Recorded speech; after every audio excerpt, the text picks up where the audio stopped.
It's old Timey Crimey. Hooray! We're back. I'm Christy. And I'm Amber.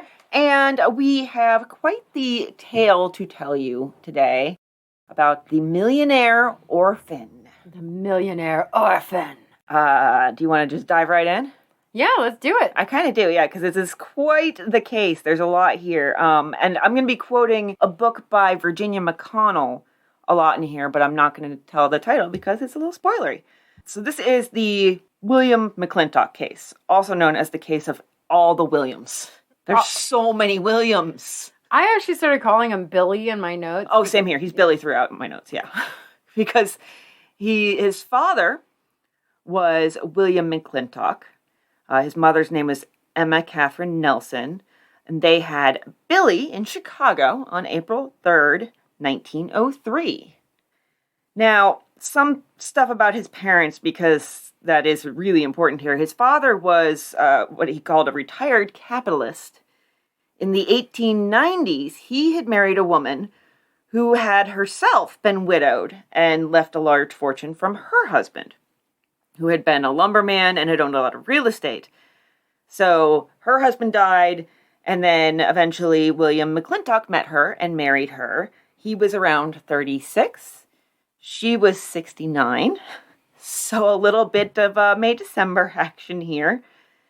Well, and I believe that he was also working as her secretary. Something along those lines, yeah. And I think those, speaking of lines, I think they got a little blurry there somewhere. Yeah. I'm going to hire this young buck as my personal secretary. And it got real personal. Real personal. So in 1897, she passed away, and so William McClintock Sr. inherited her money. She didn't have any kids, but she did have some nieces and nephews.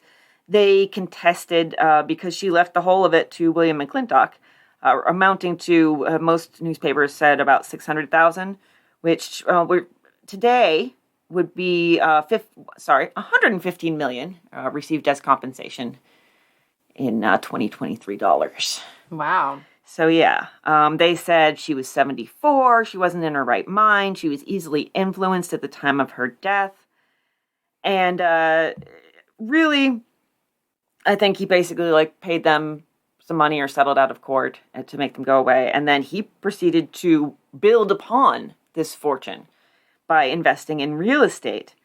And then in the early 1900s, he married Emma Catherine Nelson, now she had been his wife's nurse. Oh, we don't care about those lines. We really don't. The lines are not important. We can just push them aside. So yeah, that definitely, there's something going on here with that. And within a year, they had little Billy. Virginia McConnell tells us that this was the first time that any heir to this fortune actually had a child and an heir themselves, which is really, really something. Now, in 1907, William McClintock Sr., with his son only 4 years old, passed away in an automobile accident. He was 49 or 50. What happened was his car spooked a horse, and then the wagon attached to that horse hit him and killed him. Here from the newspaper, in a collision between his automobile and a Parmalee wagon, William McClintock, a retired capitalist who lived at 2226 Calumet Avenue, was almost instantly killed yesterday afternoon. His wife and little son were with him, but they escaped with no injuries. William C. Krieg, an architect who was sitting in the front seat of the vehicle with Mr. McClintock, was bruised. So, yeah, the accident was due to the confusion of William Pennington, driver of the Parmalee wagon, who twice pulled his horse in front of the machine and frustrated Mr. McClintock's efforts to dodge him. Mrs. McClintock and Mr. Krieg say the automobile was going slowly. And it turns out that he basically threw his body in front of the wagon shaft because otherwise it was going to hit his wife, Emma. And meanwhile, she was also protecting their son. So the headline was, "Dies to Save His Wife." Mr. McClintock's death bordered on the heroic. According to the police report, he threw himself in the way of the shaft, which otherwise would have struck his wife. Her escape, however, was largely due to her presence of mind. As the second shaft of the express wagon veered towards her, she swept her little boy down into the tonneau of the machine with one hand, and the other grasped the wagon shaft, which shot upward toward her shoulder. So McClintock was still alive when he was taken to the hospital, but they took him into surgery, and he died on the operating table about 30 minutes in. Wow. Yes. So now, Emma McClintock and little Billy, the fortune goes to Emma. Mm-hmm. And she didn't even have it all untangled and figured out yet when she passed away herself in 1909, just 2 years after, from what was suspected to be heart disease. And they had... Basically, the newspapers are talking a lot about Billy at this point in time, because he's very much a figure of interest. He's like 5 years old, or 1903, 6 years old, and the heir to this enormous fortune. And one of their attorneys said that little William McClintock has no relatives in Chicago, and while no definite plans have been made for his future, Attorney Reichman said he probably would be taken to Kansas, where his mother's family reside. Mrs. McClintock lived simply, said Mr. Reichman, both during her husband's life and afterwards. Mr. McClintock was much older than she, he being 66 years old at the time of his death, while Mrs. McClintock was only 38 years old. They get the ages wrong all over this case. It's incredible. Mm-hmm. The child has been brought up quietly and has been much of his time with his mother, either in Chicago or at their winter home in Texas. He is a fine, sturdy little fellow, and it is sad to think of his being left alone while he is so young. And said probably he would be ending up going to Topeka to Mrs. McClintock's family. Now, at this point, this fortune has grown to the extent that I think it's exaggerated, but I don't know by how much, because it's at $6 million or possibly $3 million. $6 million is what they put in like every freaking paper. Yeah. And this is terrifying because they put in a picture of mother and son. He is 5. And it says 5-year-old boy who oddly falls heir to $6 million. It names him. It says where he lives. It says he is 5 years old. It says he is the heir. It has his freaking picture. And they published this in every paper. Oh, yeah, yeah. Nobody was protecting him from terrible bad things that could have happened, especially like a child. And granted, this was before the kidnapping craze of the 20s and 30s, but I'm shocked he wasn't kidnapped. I am shocked. too, because how easy would it be to just kidnap this kid? You see his picture. You have his address. Plain as day. You know where he lives. This is an easy crime. So yeah, he's basically the star of the press. At first, it seems like they're trying to go easy on him. At his home, William romped and played and wondered what his elders were whispering about in such sad tones, for the harshness of the news of his parents' death had been softened by kindly statements of the family. But within a couple weeks, it's sunk in. He probably figured out that his mom is not there anymore. Yeah, and this is rather heartbreaking. They tell him that through his mother's death, he had inherited $6 million and had become one of the richest children in the world. I don't want money, was the pathetic response of the little fellow. I want my mama back. Yeah. I mean, who wouldn't? And he's a little kid. So there was this idea that he was going to go to Kansas, but then it seems like within a few weeks that changes, and it's announced that he will have a guardian, and that is Mrs. Julia Shephard. And she'd also been gifted $5,000 in the will of his mother. Now, the death was in the summer, and by fall of that year, there's this whole custody battle that has drawn even more press attention, naturally. The will had named both Julia Shephard and the attorney Reichman as his sort of co-guardians. They were both friends of the family. Quote, one who was an intimate friend of the father and the other a companion of the mother. So Attorney Reichman had been a friend of William McClintock Sr.'s, and Julia Shephard had been a pal from the school days of Emma McClintock. But I like that. I like that they have it split like that. So now you have the best interest from both sides, and one person can't completely take advantage of it because there's another. So, like, yeah, maybe Julia would be great to, like, help rear him. But Attorney Riker can make sure that they don't abuse that fund of his and use it for things that don't go to him. Yeah, you can have more of a balance of power instead of one person having it all. So, yeah, this is the setup. It's not quite working well yet. Reichman is not really on board with this whole sharing the guardianship thing. And he says that Julia Shephard, quote, is not the best person to direct the early training of the little millionaire.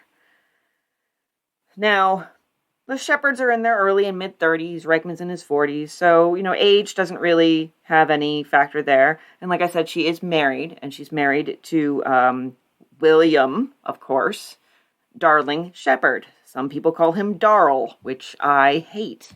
So I won't be doing that. Darl. It does not roll off the tongue. It gets stuck on the tongue. Yeah, it's like Daryl, but I forgot a letter. Yeah. So weird. So ever since Mrs. McClintock's death, Shephard, Julia, and William Shephard had been living at the McClintock home on Calumet Avenue with Billy. Now, you have these two fighting for custody, and then another kink in the work comes along, 75-year-old carpenter from Iowa named C.E. Eaton. And he's reportedly Mr. McClintock's half-brother. He's declared to be Billy's nearest living relative, and he's also trying to get custody or just even make a claim of $10,000 against the estate, which is a pretty big estate. That's the tiny portion of it. Now, he says that when his half-brother was 19, he gave him money.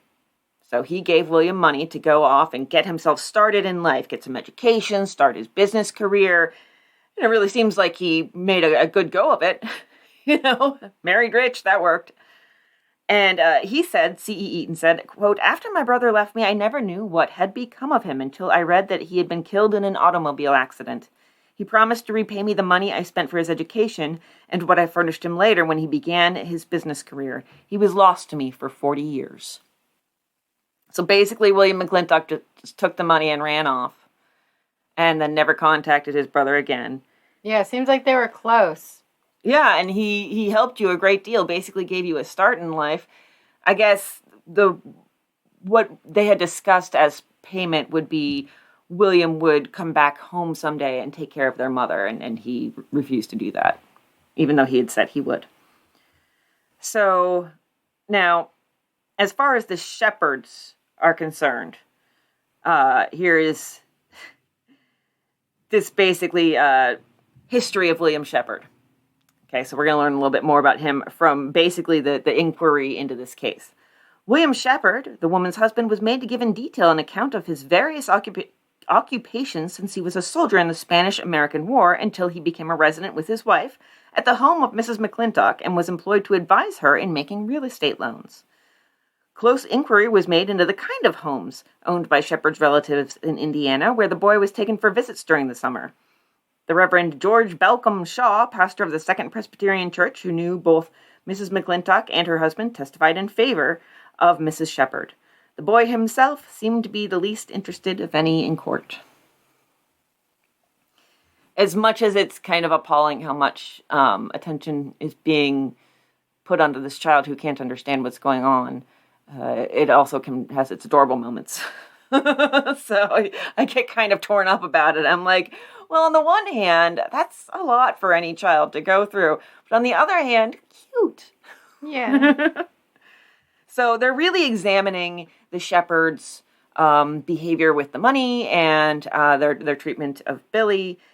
They are starting to look at a trip that Julia Shephard made with Billy to Colorado over the summer because two reasons. It was against the doctor's orders, And also, they were questioning her expenditures, so something seemed a little weird there. Yeah, I'm going to spend a lot of money to take a little boy somewhere that they don't want me to take him, and we're just going to have a grand old time. Mm-hmm. And so they're investigating that. They're trying to get a handle on what the Shephard's relationship with Mrs. McClintock really was. They quiz Mr. Shephard on that in court. And this is something, okay? Was said in court to people. And I'm going to just do the back and forth because that's basically how this is written. And what were some of the things you did after you went into her employ? I was given the entire custody of the boy, drove Mrs. McClintock about in the automobile, and advised her concerning speculations in mortgages and real estate. In caring for the boy, just what did you do for him? I was with him constantly, and often I was asked to spank him. You were a sort of royal spanker, then? I never really spanked him, although he was nervous and fretful and often deserving of it. That's a thing that someone sat in a courtroom and said with their mouth.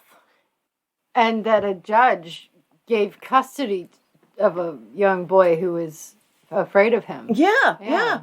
It's, I wonder why he's nervous and fretful. I can't imagine. This is the guy that hits me. Yeah. And oh, by the way, my parents are dead. And the press is everywhere I go. He was paid $200 a month for that. Today received as compensation, that would be $31,000 a month. So not really enough to live on, but, for just spanking, I guess it's a good living. I mean, you can get a luxury here or there, like the good ramen, Yeah. Is that the good ramen now, the guy that spanks? Yeah. You can drive me around and spank me every once in a while. I'll get to the good ramen. I want some good ramen. So, Julia and William Shephard, I want some good ramen too, I'm hungry. They tell the press that the estate money, none of that matters to them. So they do this big interview with the newspapers and have Billy, talking to the papers too and everything. And so this is what he has to say. But my wife, or not Billy, but William Shephard. But my wife and I have no interest whatever in the estate. Mrs. Shephard's guardianship is merely of the child, and she has nothing whatever to do with the fortune. Just before Mrs. McClintock died, she took both of my hands in hers, said Mrs. Shephard, and told me she wanted me to care for little Billy. I had known her all my life, and I loved the boy. That is the reason I am fighting in the courts to keep him. I have no interest in the fortune. I have been allowed $400 a month for the expenses of the boy and have kept within that allowance. So within that same interview, like I said, we get to chat with Billy a little bit. Billy, the millionaire orphan. And I'm sorry, I'm just going to go ahead and this is a long conversation they have with him, long-ish as far as quotes are concerned, but it's pretty cute. So during the interview, he sat in a great upholstered divan, I don't know, into which he sank so deeply that it seemed as if he might not be able to recover him and his legs. Instead of extending downward, stuck straight out like two fat little pins. I know, right? The interview took place in the big old-fashioned house where he lives with Mr. and Mrs. Shephard. When I'm older, said Billy, I expect to be a locomotive engineer. He ran his dimpled hand through his brown locks. And I shall not have curly hair. Curly hair. Shall not have these curly hands. I don't want this curly hand anymore. It's a curse. And I shall not have curly hair. His hair at present is very curly. You will, of course, have charge of a 20th century train, the interviewer asked. I shall take my train over the mountains, he answered. The high mountains, the mountains covered with snow. Then I shall go through Texas. Having delivered himself of these remarks, he suddenly became covered with confusion and hid his sensitive, delicate little face in his hands. I've got a bank made like a dog, and I put pennies in it every week, he remarked after recovering from his momentary embarrassment. The reporter had half expected to refer to this part of the interview as his views on finance, but suddenly Billy became an extremely little boy, no less in look than in speech. I have lots of money, he said quite happily. I buy a bat, an engine, a dolly, and some candy. I spend sometimes 25 cents a week. That is with what I put in my bank. So, that's adorable. That is adorable. They're like, we want to talk to you about money. He's like, I'm going to be a locomotive engineer and go over the mountains. I'm going to drive the choo-choo train. And my hair won't be curly anymore. Yeah. So we had this idea that Emma McClintock basically had Julia Shephard give her a deathbed promise to take care of her son. Attorney Reichman has something similar, his own version. If anything should happen to me, I want you to stand between the world and that little boy of mine, Billy. This was a pledge William McClintock, shortly before his death, exacted from Alexander Reichman, according to the latter's testimony in Judge Cutting's court yesterday. So they each have a deathbed promise from one of the parents. Mm-hmm. And then, of course... I like his better. I want you to stand between the world and my son and make sure my son is okay. I like that. Yes, exactly. I like that. Stand between the world and my little boy. You're his shield. But Julia Shephard has testimony from a friend as well. And her friend, Mrs. James H. Thome, has... she's really laying it on thick. I'll say that much. I have never in my life seen anything more beautiful, said Mrs. Thome, than the way Mr. and Mrs. Shephard are bringing up the little boy. He goes to bed at 8:30 every night of his life, and Mrs. Shephard lies down beside him. Mr. Shephard reads to him from the Bible. Then they all repeat the Lord's Prayer together, after which Billy says his own little prayer of "Now I lay me down to sleep," and "God bless Mama, God bless Papa, and God bless everybody." I was with Mrs. William McClintock just before she died, when Mrs. Shephard arrived from Texas. The two women put their arms around each other, and Mrs. Shephard said, "Oh, I'm so sorry. If we had known you were so sick, we certainly would have come." Then she said, "Have you made any provisions for Billy?" Mrs. McClintock said yes. Mrs. Shephard wished to know what it was, and Mrs. McClintock said, "You are to have him." The two women looked at each other for a moment, then Mrs. Shephard rushed out of the room. It's a weird ending to that interaction, but the whole story feels... Like, so say I'm dying, and I'm like, "Christy, I want you to take my kids."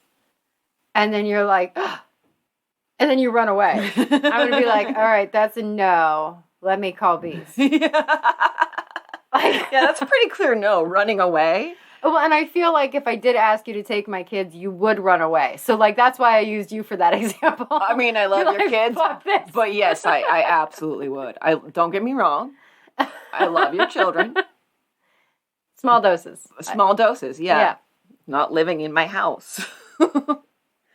So in the end, the probate judge says that the custody agreement will remain as outlined in the will.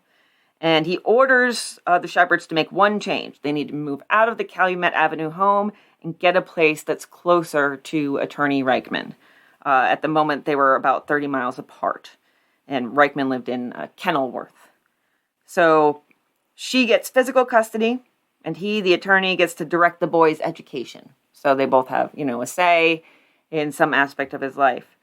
Billy went to New Trier Township High in his teen years. That's one of the top high schools in the country.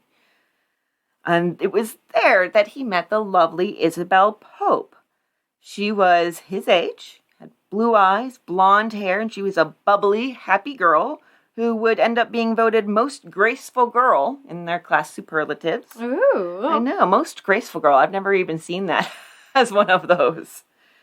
They started dating officially in 1920, but it seemed like they had been all along, something had been brewing there. And then they graduated high school in 1921. Actually, they graduated high school with Ralph Bellamy. You probably have no idea who that is, but I guarantee you've seen him. That actually sounds familiar. He has been in tons of films, from His Girl Friday with Cary Grant in 1940 to Pretty Woman in 1990. Oh. He was the old man who had the company that Richard Gere originally wanted to break up. Oh. And they go out to dinner, and there's the oysters, and that's an irony.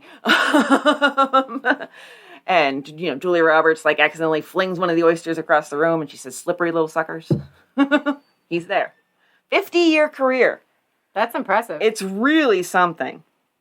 So, yeah. So they graduated with Ralph Bellamy, and then they went off to college. She went to Northwestern to study education, and he went to Dartmouth to learn how to be a millionaire, I guess. Now, Isabel was doing pretty well at school, but Billy couldn't quite say the same thing. He was partying enough that he managed to get himself put on academic probation pretty much every semester. His entire college career was being on probation. Oopsie. So, he's a millionaire. School's not for everyone. He doesn't really need how to go to learn how to go make a living. He's already got the money. He just needs to learn how to keep the money. And, that's what most millionaires do, is they learn how to keep their money.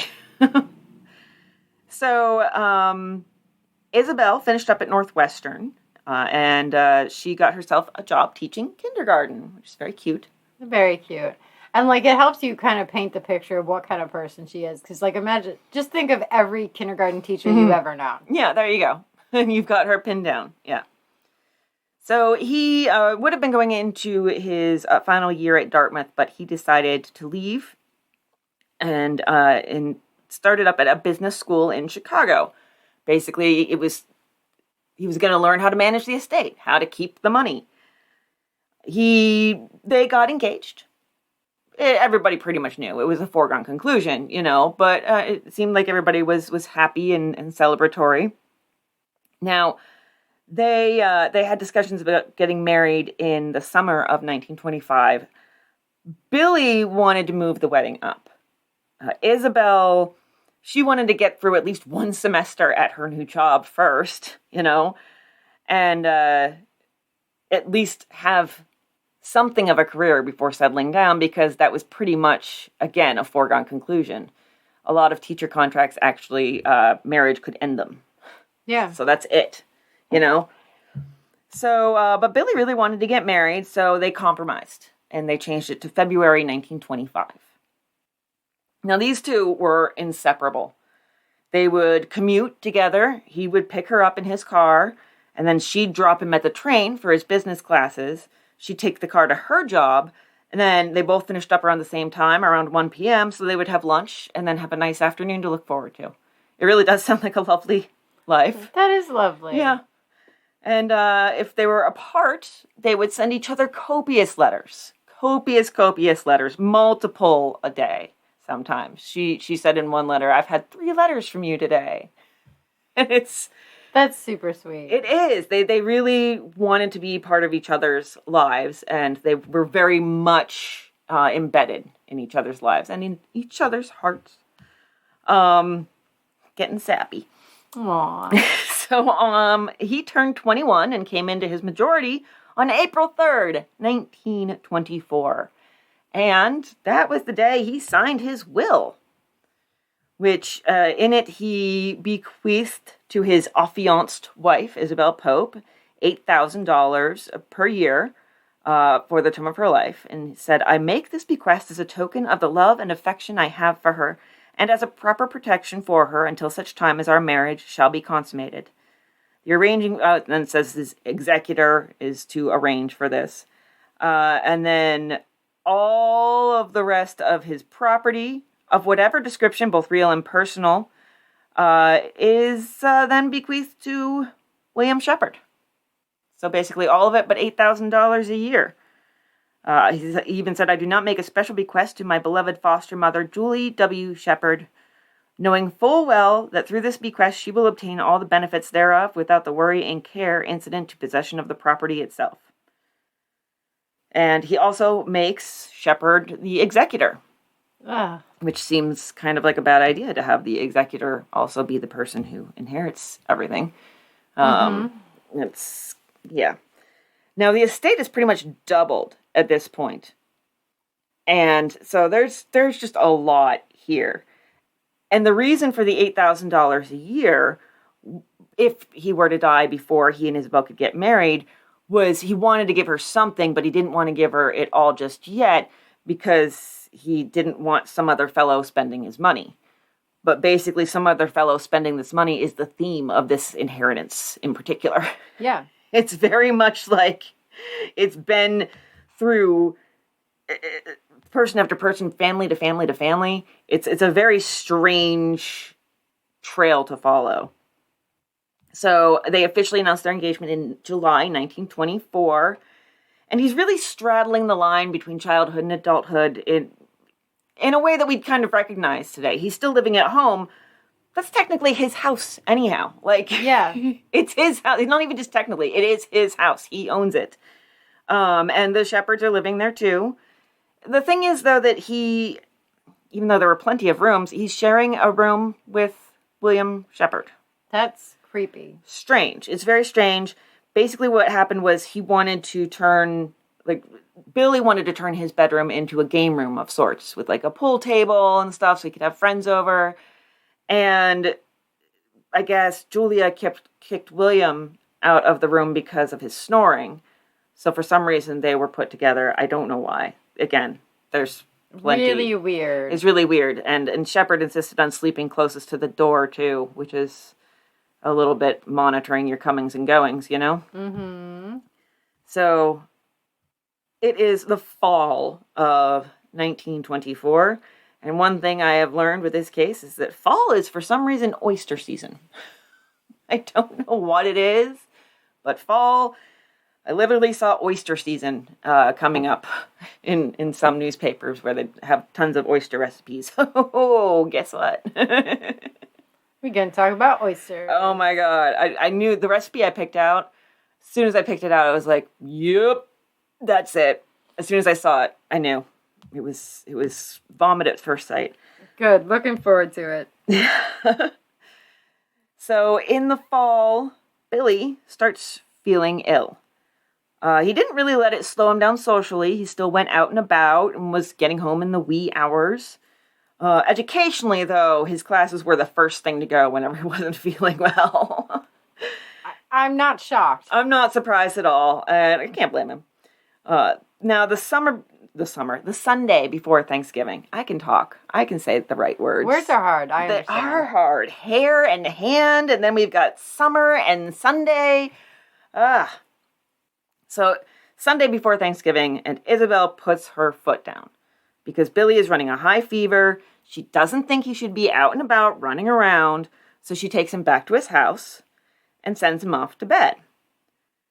William Shephard then takes her home, because remember, they always used Billy's car. The conversation they have, Virginia McConnell relates to us, and it is weird. So, yes. On the way, he spoke to her of an oddly intimate subject, Billy's bowels. Oh. Billy was careless in this matter, he said, because he was frequently busy doing something and presumably didn't stop to relieve himself when he should, and didn't always eat the right things. He had a tendency to get constipated, so Shephard regularly gave him a laxative. In fact, he had given him one that very night. Shephard seemed to be instructing Isabel to continue this practice after their marriage.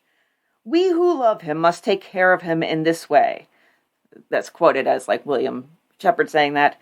Isabel thought it a strange and embarrassing conversation. I'm with Isabel. I am too. He is a grown-ass man-child. Mm-hmm. And I am not responsible for his poos. Yes, I can tell you that I have never once had a conversation with any of my in-laws about my husband's bowels. It's just never come up. And I have. I'm not, for some reason, I'm not shocked. I have. I'm not shocked. But we all understand that I am not going to help in any way, but I will make fun of him. Oh, Absolutely. Sure. Yeah, you gotta. So yeah, it's definitely, it's a weird thing to talk about. And Julia's being kind of weird too. She's being kind of hovery. She claims that Billy will only accept food if she's serving it to him. They're being very strict with when and how often and for how long Isabel can visit. It just seems like they've really, taken control.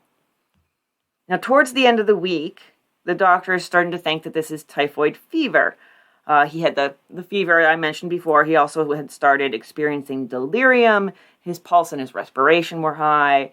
It was starting to look, a picture is starting to clarify here. So the doctor got him tested by a specialist, and on December 1st, they got the results back, positive for typhoid fever. Now, the symptoms, Virginia McConnell tells us, high fever, often as high as 103 degrees, which is what Billy's was, headache, stomach pains, and either constipation, mostly in adults, or diarrhea, mostly in children. In more serious cases, like Billy's, the patient will experience delirium and intestinal hemorrhaging. Yikes. Yeah, it's not super fun, but if you tested early enough, and you tested positive early enough, there was actually some sort of like antidote, some sort of treatment they could use that was, the earlier the better. But it was kind of too late, apparently. Now, McConnell in her book says that there was a typhoid epidemic sweeping the area at the time, and that the doctor should have known this and maybe gotten on top of this sooner. It took 8 days to get the diagnosis. So they weren't... Yeah, it's a lot of wasted time. It really is, and a lot of time for the illness to take hold. And later on in the press, there is a typhoid epidemic mentioned, but it hadn't shown up in the local papers much besides one case. It's really starting now. Essentially, he's practically patient zero. And then later, we'll talk a little bit. It wasn't... Maybe there was an epidemic in one particular area, but there were 4 times as many typhoid cases the previous year as that year. So it wasn't like typhoid was particularly horrible that year. It was actually had relented a bit. So they were at this point blaming oysters. And we'll talk about some oyster things soon. I'm going to gross you out with the recipe later, but before we get there, I have to gross you out about oysters. Already done. Billy's still sick and feverish, so let's stay on him for a few minutes. So, Isabel and Billy started talking about, getting married. We were going to get married in February. It's December now. He's sick. And so they were like, maybe we should just get married ahead of schedule just to get it done and over with. And so that, she'll be protected. And so that, in case anything happens, so that they'll have been married. Now, William Shephard told Isabel when she first broached the idea that both parties had to be present to get the license. Obviously, Billy's not going anywhere right now. But she happened to have some experience in this area because her brother-in-law had gone to get his marriage license to marry her sister all by his little old self. So she was like, no, I'm pretty sure that's not the case. And he's like, oh, well, it's new. They just changed that rule. Yeah. I know all about it because, I know all the things.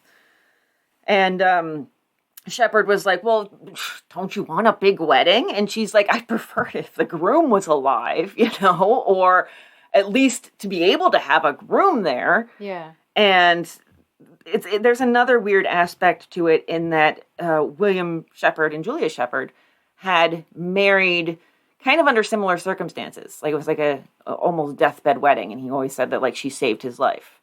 So it's weird that he's objecting to this so much. And we know why he's objecting to it. Well, from her eyes, she's just like, this is weird. But yes, we know why. We know why. So she is hanging around. Isabel's trying to see Billy, but he really doesn't let her see him much. Shepherd's keeping her company and being a weirdo. I don't know, maybe it was just a distractor or something. He's telling her all this random miscellaneous stuff, talking like random trivia, telling a story of Billy coming to him for pills a full week prior to the onset of his illness and saying, I am coming down with typhoid. Mm-hmm. Sure he is. Yeah, well, I mean... I gave him pills with typhoid in days before he got typhoid. Yeah, that's how that happened. So, but he would know. William Shephard would know because he'd, quote, made quite a study of typhoid. I bet he did.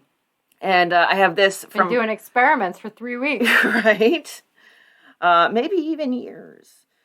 So, this is Virginia McConnell saying, what he did not explain was why, if he and Billy had had a conversation about typhoid a full week before Billy became ill, and if he had made such a study of the disease as he had claimed, he did not tell the doctor about this. Basically, okay, so you knew he had typhoid all along and you didn't say to the doctor or to literally anyone.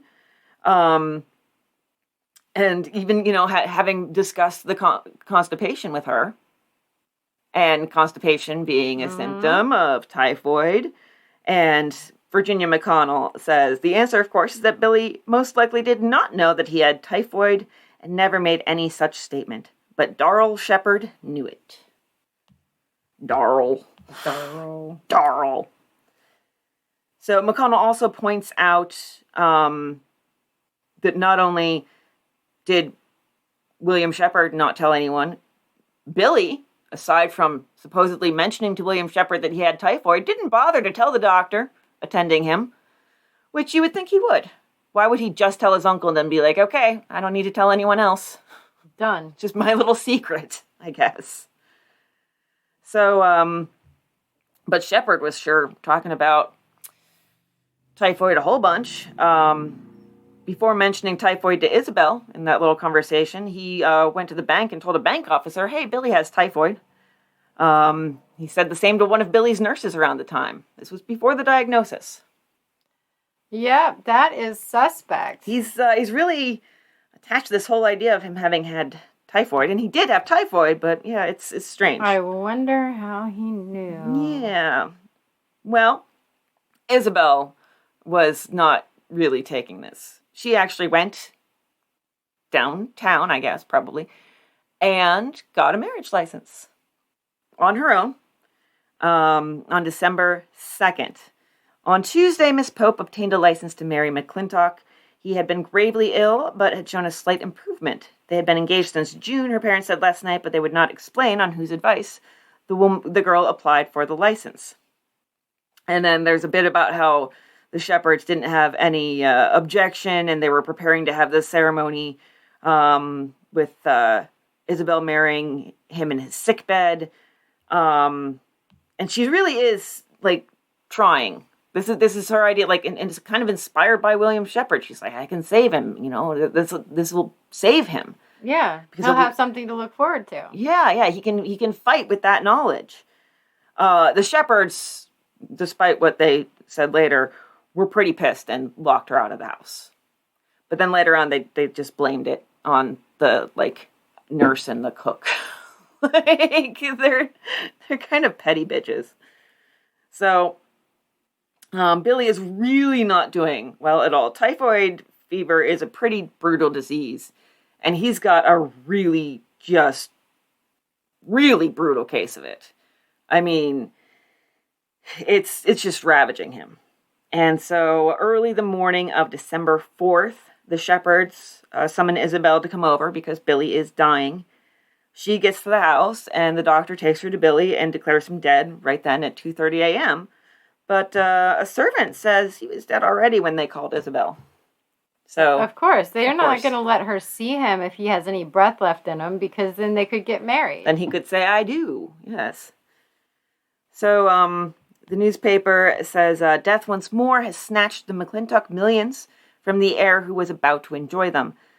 This time the victim is William M. McClintock, who came into his inheritance only last April when he was 21, and goes on to talk about how he was going to marry Isabel Pope, his most intimate friend since they were schoolmates. But there will be no wedding ceremony. Instead, there will be a funeral. But his ushers for the wedding can be his pallbearers, and that's what they do, which is one of the more heartbreaking things I've ever had to read. Yeah. It's so much lost and stolen hope is in that sentence. His ushers were his pallbearers. Yeah. There's like his groomsmen, yeah. Yeah. Isabel faints at the burial, has a hard time managing that because she's brokenhearted, and he is buried next to his parents. The newspapers are about this time calling him the Millionaire Orphan. And once again, there's a lot of attention, but this time he's not around. So, of course, the money is an immediate question. The Shepherds say that according to the will, they inherit most of it. And a pastor backs that up with a letter that Billy wrote him while at Dartmouth, which is kind of a strange letter. I would not have Mother worried for anything, the letter said. I hope that I will be able someday to show appreciation for what she has done for me. No fellow ever had wiser or more loving parents, even though they are not of my own blood. If anything should ever happen to me, it would be my main wish that Mother and Dad, Mr. and Mrs. Shephard, should benefit by anything I might have. Why is a 20-year-old writing about his last wishes to a pastor? It doesn't make any... It's such a strange thing to do. Just personally, I don't see the reasoning behind it. At 20 years old, he's out partying all the time. He's having fun. He's playing pool, you know. He's hanging out with his girlfriend. He's not thinking about death, or he shouldn't be. So, in a way, it makes sense. So, this fortune was considered to be cursed. Yeah. And so he knew that he was coming into the fortune in a few more months when he turned 21. True. And he might have had inklings of some other things that were going on. Some other, I don't know, young deaths that happened around him. Yeah. Did seem like loss really followed him around as a child. So it's just, I mean, I guess I get it. He has a whole different perspective on death and mortality, having experienced what he's experienced and being the inheritor of this particular fortune. So I get it, but it's just so weird. Like, I would never think to do that. Or, you know, if this is on his mind, why is he writing to a pastor and not actually just making the damn will? Like, he did eventually, yes, but like literally on his birthday. And I don't know. Okay. In case an accident were to befall him before his birthday, because I think that legally he had to wait until his birthday to make that will go into play. But this way he has his wishes in writing. I wonder what would have happened if he had not come of age if he had died before he was 21. Then it would have gone to his legal guardian. I guess so. Next of kin. Yeah, true. So on January 1st, 1925, the newspapers report that the case might be dropped. Quote, there's no evidence to incriminate divulged. But there's also reports saying that they're going to exhume Billy's body from the Oakwoods Cemetery. Mr. Shephard gets a phone call. William Shephard gets a phone call from the papers, and he tells them Billy died, quote, a natural death, and there is no reason for an investigation. As soon as somebody says that, I'm like, investigate. Dig. They also have a pathology professor from Northwestern speaking on their behalf. And he says, quote, the post-mortem examination of the body of William Nelson McClintock revealed a perfectly typical textbook case of typhoid fever in a very severe form, in which death resulted from hemorrhages into the intestines. Oh, that's not pleasant. No. Now, 2 columns over from this in the newspaper is the headline, Typhoid Cases Total 99 Since Late November. This is, so, like, yeah, there may not have been a widespread epidemic, but there was a lot of it concentrated in one very short span of time. And so the blame was going to oysters. And Billy had gotten some oysters at the Windermere House, which is like kind of like a spin-off of a classic Chicago hotel, on November 3rd. Now, onset was around November 21st, so 18 days, and the incubation period, according to the Centers for Disease Control, is 6 to 30 days. It says the onset of illness is insidious, with gradually increasing fatigue and a fever that increases daily from low grade to 102 to 104 by the 3rd or 4th day of the illness. So, not super fun.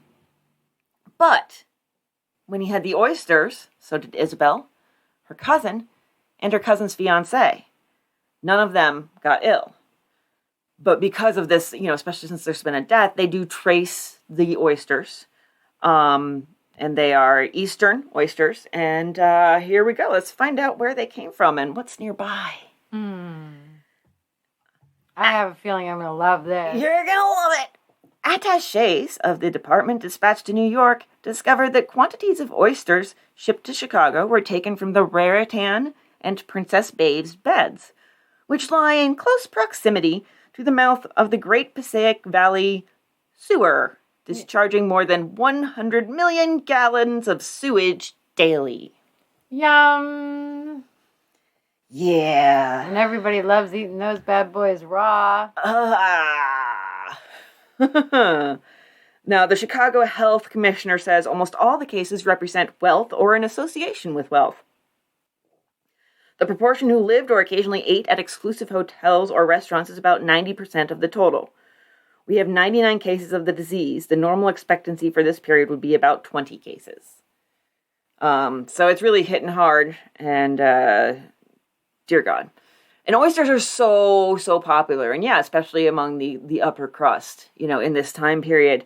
There's oyster soup, there's oyster cocktail, there's fried oysters, oyster stuffing. Oyster is apparently, back then, the most popular force meat for stuffing turkey. And do you hate the word force meat as much as I do? I do. I don't like that. Are we suddenly, doing something non-consensual to the turkey? I mean, I think we always well, were. Yeah, we always were. You're right about that. Yeah, no, there's no suddenly about it. Yeah, I put a whole stick of butter up there, ladies and gents, and I promise you that turkey does not enjoy it. Yeah, it's such a weird phrase, but... So, yeah, it's just gross. That's uncomfortable. Force meat. Force meat, yeah. I see it in quite a few recipes. Yeah, Thanksgiving, I'm bombarded with old-timey recipes that include force meat. Yeah, okay. All right, moving on. I don't want to hear that word again. Yeah. I'm going to make it the subtitle of the episode. So, there's a lot of reports that the coroner is going to rule this not murder because they found no poison. And the coroner does rule that it's typhoid fever complicated by a secondary internal intestinal hemorrhage. Now, this investigation is going on, and the Shepherds are already we're not going to take this. And the Chief Justice of the Municipal Court, Harry Olson, is pushing for more investigation. And they start to kind of subtly threaten him, like a subtweet.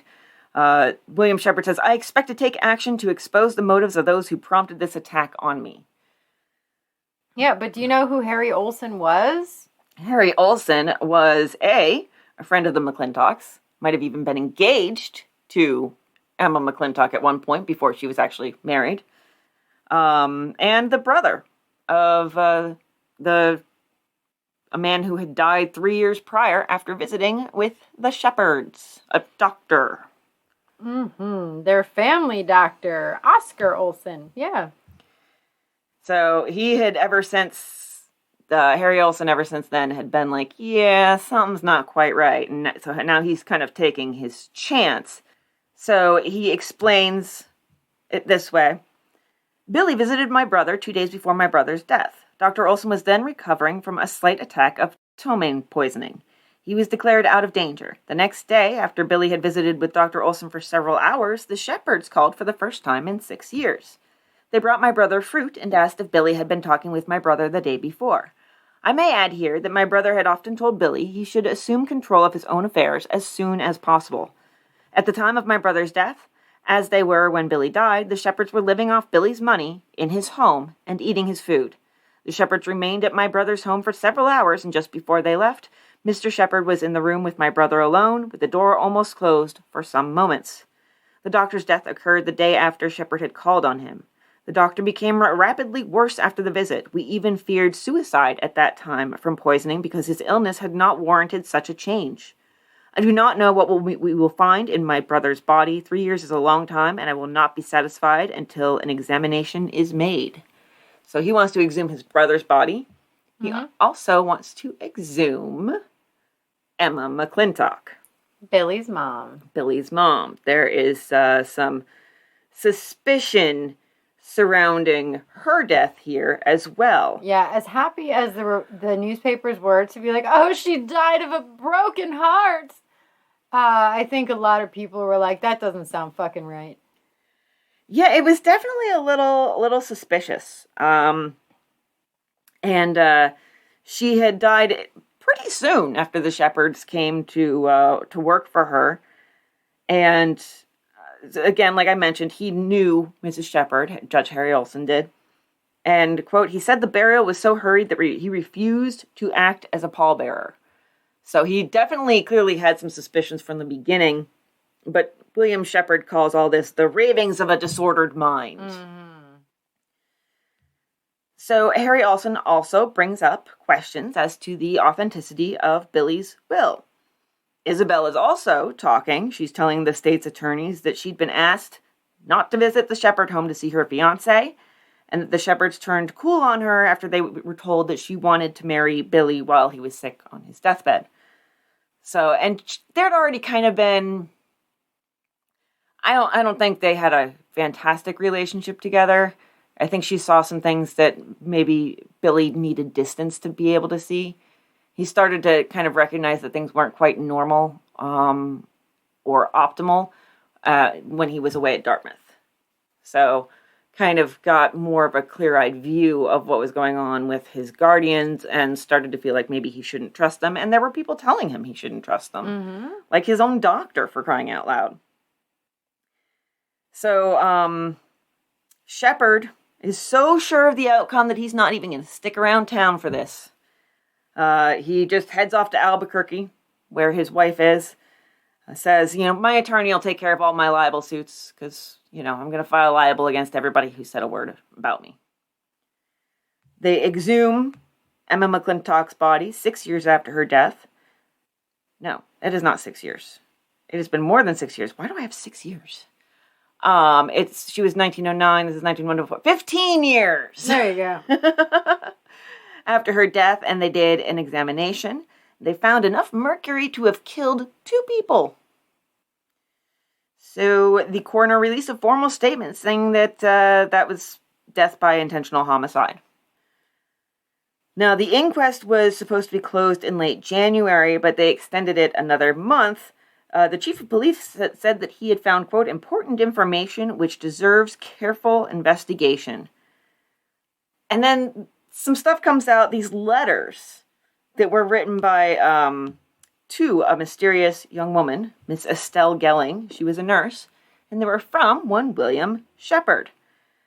There were 4 letters in total, and they were holding them pretty close to the vest, but the nurse had handed 2 over to the coroner and said that she had the other 2, and that she'd kept just these out of all the many, many letters he'd written her during the 7 years of their relationship.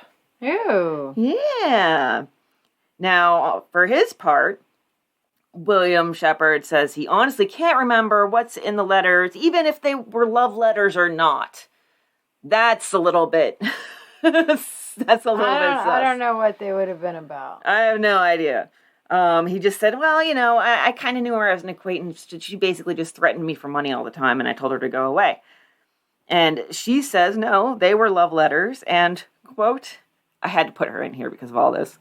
He was a silly old man looking for sympathy. You know how a man gets sometimes when he is getting fat and tired of his wife. She's got a mouth on her. Damn. I like her. I think they call her in some places the Sunshine Girl because he addresses her as Precious Sunshine. I like her. Yeah. So all this stuff about the letters is swirling in the news, and I'm going to read some excerpts from these letters to you in a moment. But first, you're probably wondering, well, what's Julia Shephard's reaction to this? And the answer to that would be disturbing. Because he literally tells, the paper in public says, not only does she not know about these alleged love letters of mine, but she does not know of the inquiry into Billy McClintock's death. I have kept all newspapers from her. He also won't allow her to see visitors. Wow. Yeah, that's... an abuser. Yes. And a narcissist, likely. Yes, that's not good. I'll read you some bits and pieces here. Precious Sunshine. This was from November 1919. I have about 10 minutes on my hands, and I know of no better way to spend them than by writing to the dearest and sweetest girl in the whole world. So I write to you. It seems ages since I saw you, and I am getting desperate. I need you so much, for you put new life into me and brightened the world for me. then actually mentions Dr. Olson in here. I have an appointment with Dr. O today, so I will be at the H blank sometime during the day, and I shall try to get a peep at least at you. I did not get through last night until after 10 o'clock, so I was very tired when I turned in. I must admit that my dreams of you are most pleasant indeed. He calls her his dream girl. He says, I want to kidnap you and carry you away where I could have you with me always, someday when dreams come true. Now, my sweet Estelle, I must close for this time. Take care of your dear self, sweet dream girl, and the very best wishes and the boundless love of your D. Miss Gelling explained that D referred to darling. Darl. And, so yeah, it's definitely, there's something there, I will say for sure, yes. Yes. He's very much talking about her dear, sweet voice, and how she just gives him so much new spirit, and I've gone in top speed ever since, and I am now ready to leave the office for the day. I love my darling Estelle more than life, he tells her. So he's probably glad that he kept Julia in the dark and won't allow her newspapers, because these are in the public record, so... Well, eventually what's going to happen, though, is she's going to be allowed to talk to people, and they're going to tell her. Yeah, I think they probably will. So they have testimony from a lab technician who says that he knew Shephard, and Shephard used to visit him in his laboratory in 1919 and 1920. I guess I kind of skipped over. I think I'm getting into more trial stuff. This case is kind of sprawling in places, but they did get indicted for murder. Yeah. And arrested. Well, and there was another exhumation, too, because they did exhume Dr. Olson. Oh, what do you have from that? Yeah. So, so Harry was pushing this, and they got Dr. Olson out, too. So we have Billy's mom, who has all of that mercury.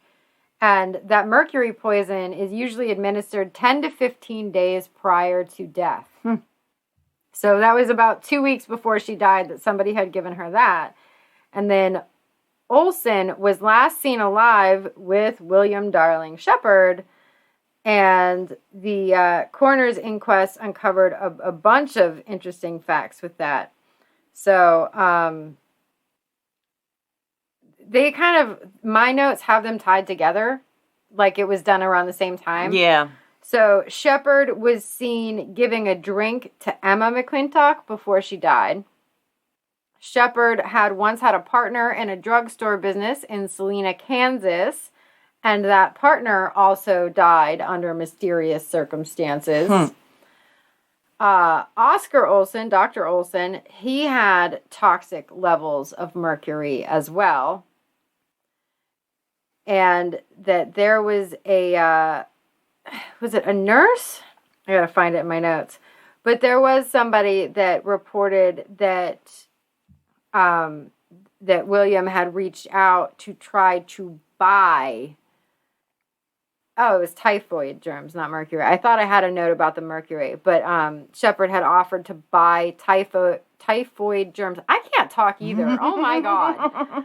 From a man named Charles Feynman for $100,000. Oh, yes. He kind of is like lurking on the periphery of this case, that Feynman guy. So yeah, this actually gets to court beyond the inquest. And now a lab tech testifies that Shephard used to visit him in his lab in 1919 and 1920. There was typhoid on hand there. And also testified that Shephard had looked for ways of getting typhoid germs and apparently found their way in Dr. Feynman. You were supposed to get some sort of permission, or needed to be some clearance, but Judge Olson noted, quote, "It's easier to get typhoid germs than pistols." Which is a whole different world. And horrifying, yeah? Frankly. The doctor who testified got visited by a private investigator who wanted him to go over to some girl's house on the south side.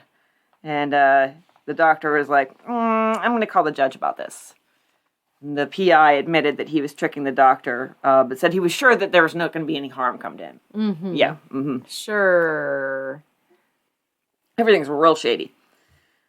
And so they also had testimony from Feynman. I do have him here. A doctor and medical diploma mill operator. I guess they can go hand in hand if you decide not to have any ethics. He said on the stand that he and William Shephard had plotted together to kill Billy. Oh.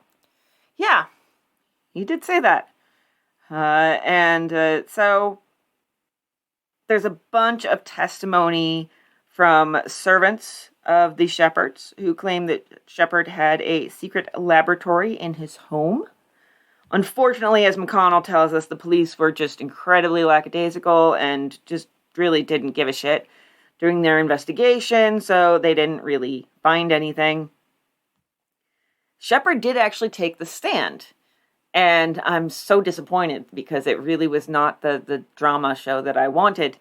Oh, it was boring. It was really boring. The state's attorney really did let an opportunity slip by him. Yeah, didn't try to bait him or anything at all. It was all yes or no questions, and no, I did not. Yeah, no, he could have gone for the jugular, and he just chose to hold back, and basically he was just trying to make Shephard's character look bad, but that doesn't help with reasonable doubt, Yeah. So, and one of the attorneys spent most of his closing statements just attacking the defense attorneys instead of actually... What a waste. Yeah, absolute waste. The jury goes to deliberate. Their first vote was 7 for guilty and 5 for not guilty. The not guilty votes seemed to stem from reasonable doubt as to the origin of the typhoid. So not whether he actually killed Billy, but where he got the typhoid that he killed him with. Even though you had a guy on stand that was yeah, I gave it to him. Yeah, basically. We know this. So over 5 hours of deliberation, the jury took 6 ballots, and then they returned with a verdict. And I love this little bit that Virginia McConnell gives us, this view into the courtroom. Before letting the jury back into the courtroom, however, Judge Lynch had the bailiff get the courtroom back into a semblance of order. Spectators and reporters had made themselves at home, lounging on desks, smoking, eating lunch, and discarding litter on the floor. The bailiff also warned against any demonstrations or disorder when the verdict was read. But unfortunately, the judge didn't really have control of his courtroom from the very beginning because somehow the verdict leaked to the press, so they were all ready, and it also made it somehow a bigger deal. There were photographers trying to line up their shots. It was just absolute chaos, and the courtroom going completely nuts. So the jury comes in and they give their verdict, and it is not guilty. They acquitted him. Now, William Shephard's parents are still alive at this point. Not today, right now. And they're contacted by the press, and they say that they knew everything was going to be all right. Well, I guess it's his mom and his stepfather, I think. His stepfather was a spiritualist. And just recently, he'd gotten a visitation from former President Benjamin Harris telling him that there was no reason to worry. Because that's all former presidents have to do. Really? After that is to visit people in Kleenex form and tell them about what's coming. It's really a boring existence, being a dead former president. I would imagine, yeah. I guess somehow Benjamin Harris was related to his the mom's side of the family or something. I don't know, but sure he was. I mean, I'm not going to try to logic this out because the logic is not present. It was probably just somebody's exaggerating mom that was oh yeah, you're descended from royalty. Yeah. Aren't we all? Right? I'm a baroness. So after the trial, Isabel went back into teaching, once the hubbub had died down here. But there was still the issue of the will to deal with between Shephard and Isabel, and then also 10 to 11 cousins who had found out that they were found, and if the will was nullified, then they'd inherit everything. They'd essentially be the new next of kin. So the matter was expected to take about 10 years to untangle, but it apparently only took about 4 to 5, and ended up in a settlement agreed on by all parties out of court. Now, some numbers that were in the paper then were $450,000 going to Shephard, minus $100,000 to cover all the legal fees that they had racked up in these 5 years. Isabel got $350,000, and then the cousins equally split $350,000 among them. Now, $350,000 would today be $20 million when received as compensation. So that's not bad, but Virginia McConnell, she has lower numbers. Probably more realistic than what the papers had after like attorney fees and stuff. She thinks $250,000 for the Shephards, $125,000 each for Isabel and the passel of cousins, respectively. But what I was really interested in was the timing of the settlement. You want to talk about that? I can if you want. Go ahead. So the timing of the settlement is right around the time that Isabel Pope got married. Yes, I would assume probably the marriage happened very soon after the settlement. Yep. So that was definitely the reason for the settlement, that she agreed to just take the money and go. So she married Melvin Vedder, and she and Melvin and Billy were all close friends. They had been schoolmates. Yeah, he was like a little bit ahead of them in school, I think. One other issue with the timing of the settlement. Now, they got married on September 29th, Melvin and Isabel. And do you know what was 2 weeks later? 1929. Black Tuesday. Oh. Stock market crash. Beginning of the Great Depression. Oh. Yeah. So coming to money, and then 2 weeks later, every stock in there is like tanked. Well, and so you know what? Like, I'm looking at this, and the article I have printed out is from October 15th. So it was after that. It was October 16th was... October... Okay, so it was the day before. But Isabel and Melvin were actually on their honeymoon in Europe at the time. So they missed all that. Poor thing. Jeez. Now, they had 3 girls and 1 boy together. They were still wealthy and connected enough that, because Melvin was he was an heir to a big fortune as well. And so their daughters were debutantes. They had their coming out parties and stuff. And by the time Melvin died on Christmas Day, 1964, they had 5 grandchildren. Now, she may have remarried in 1968. It was hard to say because... it was just, if I remember correctly, she was just listed as Mrs. Melvin Vedder. And the thing about that is that there would be 2 Mrs. Melvin Vedders because they named their son Melvin as well, and he had married.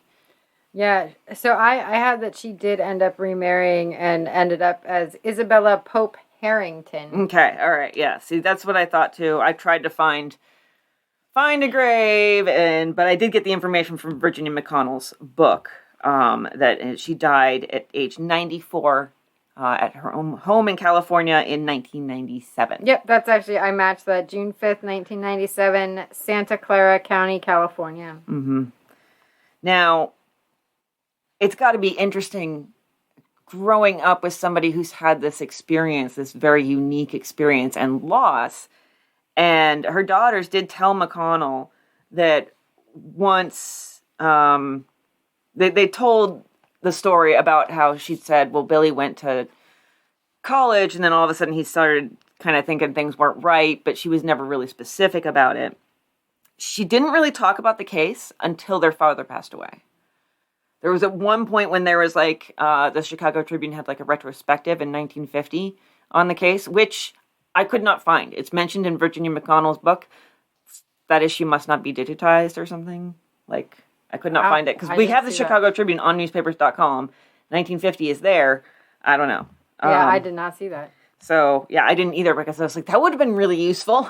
Those retrospectives usually have all the details that you can't get in the moment when it's 2 days before they're even deliberating, you know? So yeah. But yeah, finally, like she talked about it a little bit then, just because she kind of figured some attention was going to be coming and better for them to be forewarned. But she always seemed very sad about it. Naturally, I don't think that's the kind of thing that leaves you, losing a first love like that, and then having to deal with all the aftermath. And so she had found it hard to get into details, but she did finally talk about that and how it was kind of like a seminal moment in her life. Now, over on the Shephard side, I did find in 1935 some foreclosure proceedings against the Shephards for the McClintock home. Good. Fuck them. Yeah. Sorry. Lots of F words out of me today. That's okay. You're allowed. He had apparently, I had the addresses in another document, and I'm not going to try to find that right now, but I think it was the same home that they lived in. But Virginia McConnell has them moving out of the house that they shared with Billy in, like, 1930-ish, I think she said. And so it could have been another house that they bought and then were not able to stay above water on. So yeah, he had partly mortgaged the house in 1993 to William R. Mole. Another William. There's so many of them. It's funny that it's a story about wills. It is. It is. Okay. Yes. I'm glad that I said I'm that. picking up what you're putting down. I'm glad you picked it up. So, yes, Shephard died in 1942 of uremia. He was 67. And he outlasted Judge Olson by 7 years. Olson died in 1935.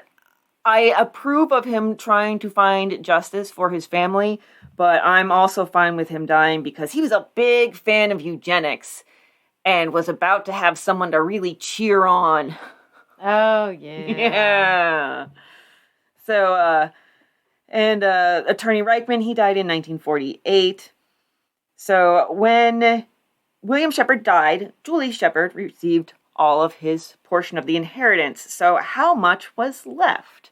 According to McConnell, 340 shares of stock, 3 real estate parcels, and under $600 in cash. Wow. That would be $21,000 received as compensation today. There's no fortune left to be cursed with. All these people are able to live to old age because there's no fortune left. Yeah, well, I mean, some of the other people did get to live to old age. So I have some of the origins of the curse. Yes, get into that. Yes, please. So this goes back to the 19th century. There was a great big mansion in England which had a ton of art and antiques. So oral tradition says that these riches had come in on ships from China, Africa, other exotic locations. And then these objects were property of a nobleman. He passed away and it went to his widow. So the widow later married a squire by the name of William Hickling. Another William. So this was super frowned upon because he was a squire, he was not nobility, and he should not be entitled to that at all. Marrying a commoner is, great sensation. So they pack up all their stuff and they sail to America, and that's how it came over to Ottawa, Illinois. So Mrs. Hickling died pretty shortly after they arrived in Illinois, and then William Hickling, the squire turned millionaire, married again. He married Sarah Gensler. So these are some of the names that you had mentioned. So the Sarah Gensler thing actually has a bit of a side tale. There was another person involved by the name of Anton Kircher. He was a nurse in the Hickling home in the late 1870s. So he says that when Hickling was around 75, he was sick, bedridden, and had several angry conversations with Sarah because Sarah had changed his will so the fortune went to her. Mm-hmm. So this is not the first time that we've got the bedridden and the will changes. So according to Anton Kircher, Sarah said, well, I know somebody who could cure you of your illness. She called the doctor to the house. The doctor gave him some pills, and 3 days later, he was dead. Sounds familiar. So money will make you do weird things. So now Sarah has the money. So Sarah establishes herself in society. She eventually hires a personal secretary, William McClintock. And then we get to the part of the story that you already knew. So yeah, that was the fun of it. Is all sorts of marriages and mysterious deaths. And also that it's all Williams. All Williams. We don't know the name of the person who first held the fortune, but then we have William Hickling, William McClintock, and then he names his son William, so William McClintock I bet the first Jr. guy was also William. Yeah, I bet he was too. And William Shephard, and just all these, just so many freaking Williams. Too many Williams, frankly. Yeah. I did want to follow up that Julie Shephard, she passed in 1970. So she was 92. She definitely did not have to deal with the fatal fortune, as is the title of McConnell's book.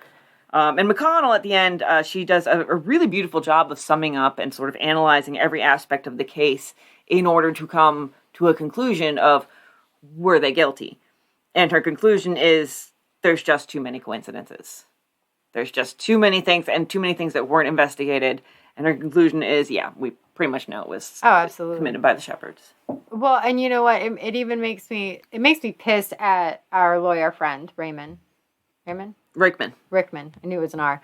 It makes me pissed at him that he was not more involved and he didn't fight harder, because this whole thing was suspect. I really feel like they killed Billy's mom. Mm-hmm.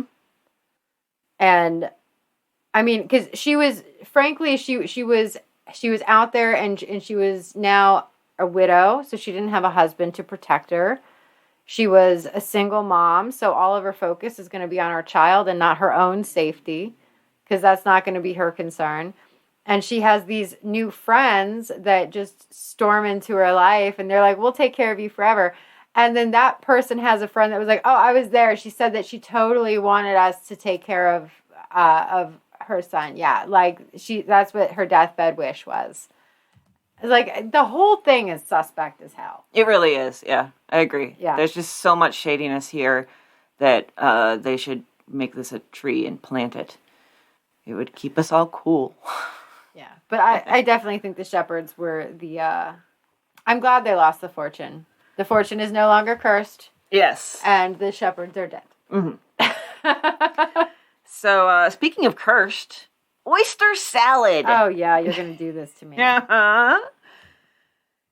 2 cans of Cove oysters, 1 cup cracker crumbs, 6 medium-sized cucumber pickles chopped fine, 8 hard-boiled eggs. Save enough of whites to grate over the top. Add celery seed to taste. Use this for the dressing. Yolks of 3 eggs, 1/2 cup vinegar, 1 teaspoon salt, 1/2 teaspoon, 1/2 teaspoon yellow mustard, 2 1/2 tablespoons sugar. Cook until thick, let cool, and pour over salad. Yuck. Yeah. I don't think we can call it a salad when it's like... eggs and pickles and oysters. Yes. Canned oysters. Yes. I don't know if that's better or worse, frankly, because I am not a huge oyster person at all. Ew.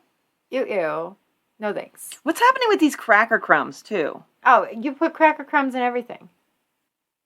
I mean, I don't.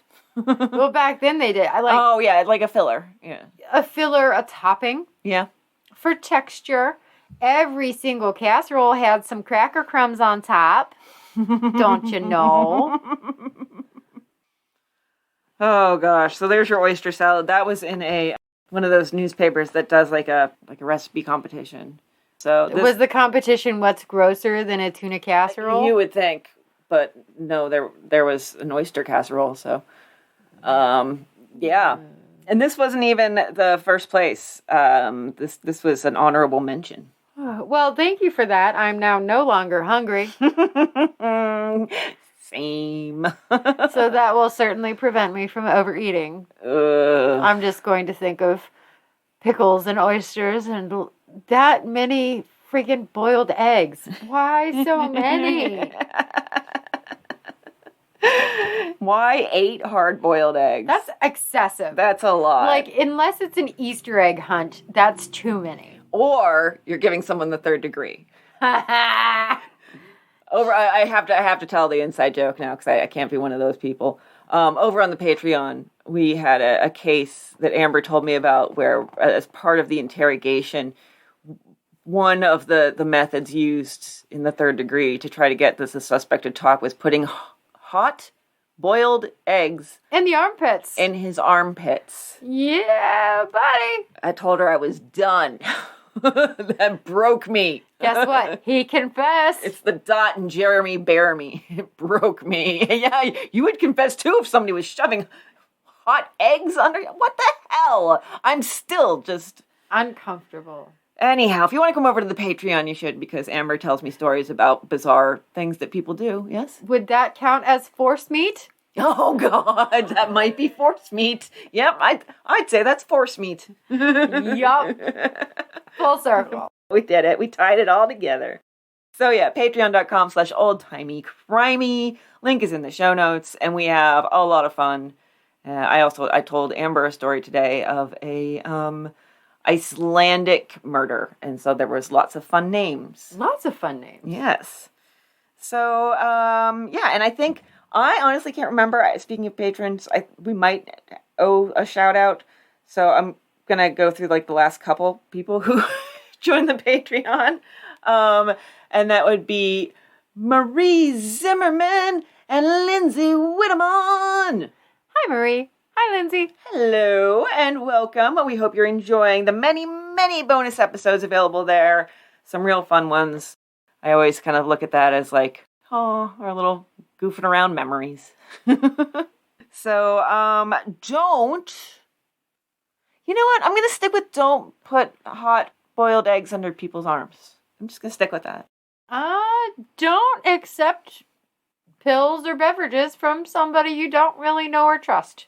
And also who maybe is the beneficiary of your will. Yeah. So, okay, all right. We will see you later. Bye. Bye. Sources. Okay, my sources are Fatal Fortune, The Death of Chicago's Millionaire Orphan by Virginia McConnell, the Chicago Daily Tribune, Dartmouth Alumni Mag, Findagrave, Muscatine News Tribune, Ottumwa Semi-Weekly, Courier, Fort Wayne Journal Gazette, Coschocton Daily Times, The Davis Leader, Belleville Daily Advocate, Rock Island Argus, Belvidere Daily Republican, and the Daily Illini. Oh. I got BizarreJournal.com, Ancestry.com, Newspapers.com. Thank you, Chris Garcia.